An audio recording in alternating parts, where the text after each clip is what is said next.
Hey there fellow anime fans, today's episode of Need Anime to Watch, we're counting down the top 10 anime where the main character used to be overpowered but now lives a normal life.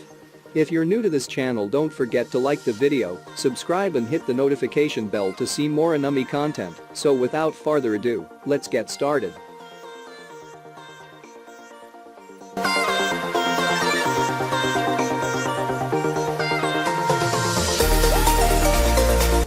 Supersonic monkeys, vampires, talking fishmen, and all sorts of different supernatural monsters living alongside humans. This has been part of daily life in Helsalem's Lot, formerly known as New York City, for some time now. When a gateway between Earth and the beyond opened 3 years ago, New Yorkers and creatures from the other dimension alike were trapped in an impenetrable bubble and were forced to live together. Libra is a secret organization composed of eccentrics and superhumans, tasked with keeping order in the city and making sure that chaos doesn't spread to the rest of the world. Pursuing photography as a hobby, Leonardo Watch is living a normal life with his parents and sister. But when he obtains the all-seeing eyes of the gods at the expense of his sister's eyesight, he goes to Helsalem's Lot in order to help her by finding answers about the mysterious powers he received. He soon runs into Libra, and when Leo unexpectedly joins their ranks, he gets more than what he bargained for. Kekai Sensen follows Leo's misadventures in the strangest place on Earth, with his equally strange comrades as the ordinary boy unwittingly sees his life take a turn for the extraordinary.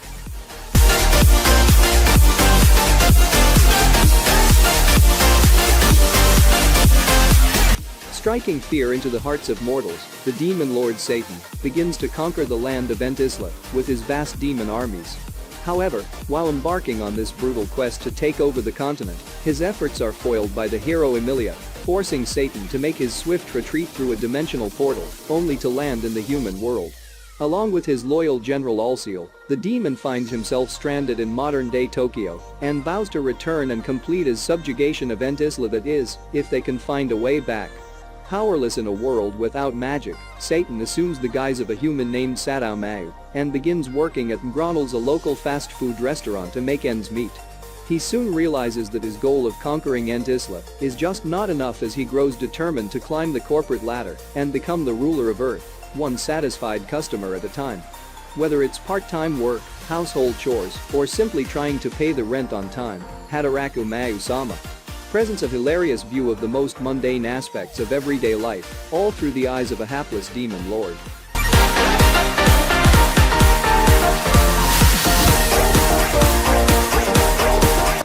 The Great War finally came to an end after 4 long years of conflict. Fractured in two, the continent of Telesis slowly began to flourish once again.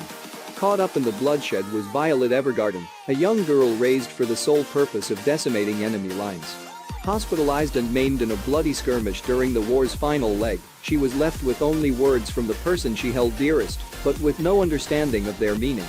Recovering from her wounds, Violet starts a new life working at CH Postal Services after a falling out with her new intended guardian family. There, she witnesses by pure chance the work of an auto-memory doll, amanuensis that transcribe people's thoughts and feelings into words on paper. Moved by the notion, Violet begins work as an auto-memory doll, a trade that will take her on an adventure, one that will reshape the lives of her clients and hopefully lead to self-discovery.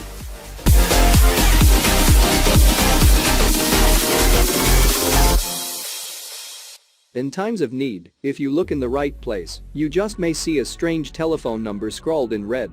If you call this number, you will hear a young man introduce himself as the Yato god. Yato is a minor deity and a self-proclaimed delivery god who dreams of having millions of worshippers. Without a single shrine dedicated to his name, however, his goals are far from being realized. He spends his days doing odd jobs for 5 yen apiece until his weapon partner becomes fed up with her useless master and deserts him. Just as things seem to be looking grim for the god, his fortune changes when a middle school girl, Hiyori Aiki, supposedly saves Yato from a car accident, taking the hit for him. Remarkably, she survives, but the event has caused her soul to become loose and hence able to leave her body. Hiyori demands that Yato return her to normal, but upon learning that he needs a new partner to do so, reluctantly agrees to help him find one. And with Hiyori's help, Yato's luck may finally be turning around.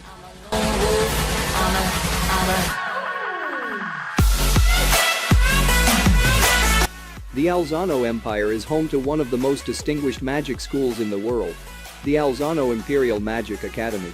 Here, ambitious young students undergo training to become competent magicians. Sistine Fibble, a stern noble girl, and her bright-eyed best friend Rumia Tinjal attend the academy, determined to cultivate their magical skills. However, their world is thrown for a loop when their favorite teacher suddenly retires, and the enigmatic Glenn Radars replaces him.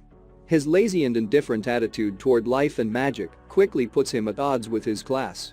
What's more, nefarious forces hidden within the Empire's walls start to become active, and Sistine, Rumia, and Glenn find themselves caught up in their schemes. Rakutanashi Majutsu Kaushi to Akashic Records follows Sistine, who is captivated by a mysterious floating sky castle, Rumia, who is haunted by a troubled past, and Glenn, who may be more than meets the eye. Though completely different on the surface, they are inexplicably bound together by a thread of fate. I'm a lone wolf.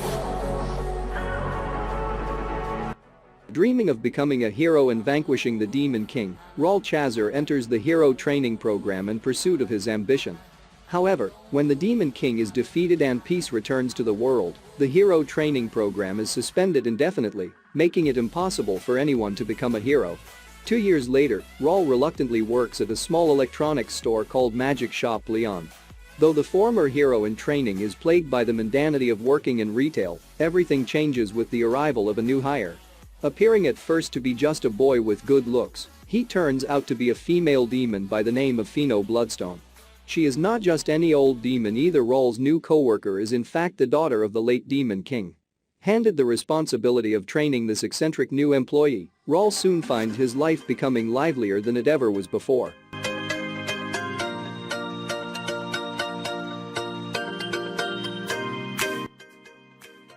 In response to the worsening crime rate, Japan creates Tokyo Butte High, an elite academy where butte or armed detectives hone their deadly skills in hopes of becoming mercenary-like agents of justice. One particular butte is Kinji Toyama, an anti-social and curt sophomore dropout who was once a student of the combat-centric assault division.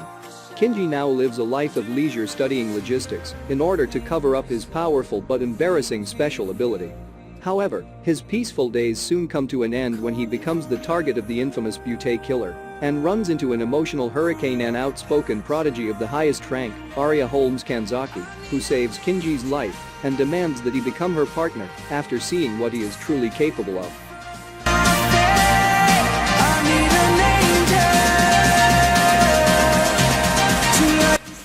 Since the discovery of Saiman syndrome 30 years ago, thousands of young people have traveled to fantasy worlds, the few returnees managing to keep the special abilities they acquired in those parallel universes. Akatsuki Isawa, known as the Rogue Hero, discards his peaceful life in the fantasy world Alazared to face new challenges upon returning to Earth. He comes back with Mew, the daughter of the Demon King he defeated, and is now forced to hide her true identity by having her pose as his little sister. The two soon join Babel, a special school designed for those who have acquired special abilities and magical powers through their journey to a fantasy world.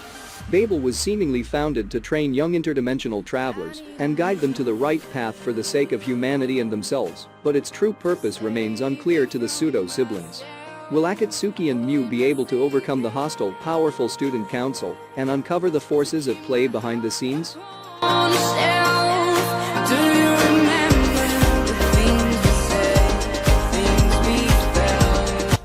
Grisea no Rakuin begins right at the end of the previous installment, Grisea no Maikyu.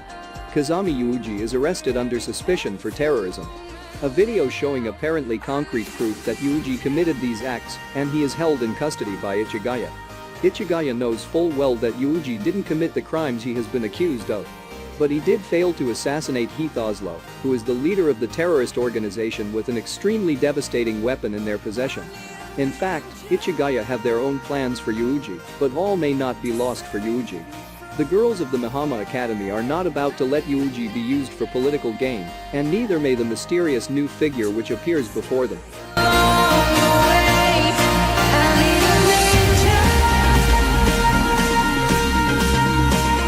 Tensions are running high among the clans as the Green King begins making moves that threaten to drive the world into pandemonium. Following the death of the Gold King, the safety of the Dresden Slate, the source of power of the kings, is under threat. Nagar-Hisu, the sly and mysterious leader of the Green Clan jungle, is determined to procure the powerful slave by any means possible.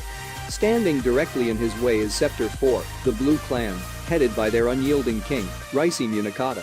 However, the grim side of his crumbling sword of Damocles leaves the stability of his clan and all of Japan in jeopardy. Meanwhile, still recovering from their tragic losses, Anna Kashina and her aggressive clan Hamra find themselves caught up in the Green King's games. Amidst the chaos, Kori Yatagami and Nico are left vulnerable, while their beloved friend, Yushiro Isana, the Silver King, remains missing. Return of Kings tells the struggle of the remaining clans against the Green King's formidable forces as one final king appears.